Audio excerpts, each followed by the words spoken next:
আমি অনেক অসহায়, আমার একটা পাও নাই, আমি কি কাজ করে খাইবো? তার জন্য রাস্তায় নামছি। আমার ৩টা ছেলে মেয়ে। ছেলেটা 6 এ পড়ে, মাদ্রাসার মেয়ের খরচ, স্কুলে ছেলের খরচ। আমি অনেক গরিব থেকে রাস্তায় আছি। আমার স্বামী ২টা বিয়ে করছে, এর জন্য আমি রাস্তায় এসছি আর কি।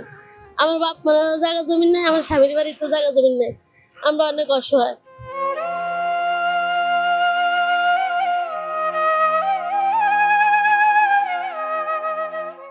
এলে গাড়ি রাস্তার ফুটপাতে বইয়া রয়েছে আর মানুষের সাহায্য লেগে কষ্ট হয়। কষ্ট হইলে কি হইব? তারপরে আসতে হবে।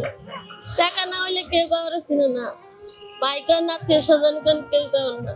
মানুষে থাকলেও সবাই সবাই চিনে, না থাকলে কেউ কেউরে চিনে না। সে আগে আমি মানে ভুলে সের কাছে বিয়া বইয়া লাইছি। হ্যাঁ, অনেক কষ্ট হয়। ৫,০০০ টাকা ঘর ভাড়া দেয়, পোলাপানের খরচ তো অনেক কষ্ট হয়।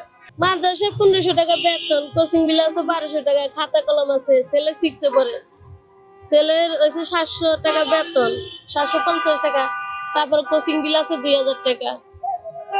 এই কষ্টেই চালাই, কষ্টেই দিন যায়। আমি সব রোজ আছি। আমি আজকের একটা শিয়ারি খাইছি ডাল দিয়ে। দেখি আল্লাহ কি করে, যদি সামর্থ্য হয় কিনা দিন, সামর্থ্য না হইলে না দিন। আল্লাহ পাঠাইছে দিনের তো কষ্ট লেগা, অভিযোগ কার উপরে করুন?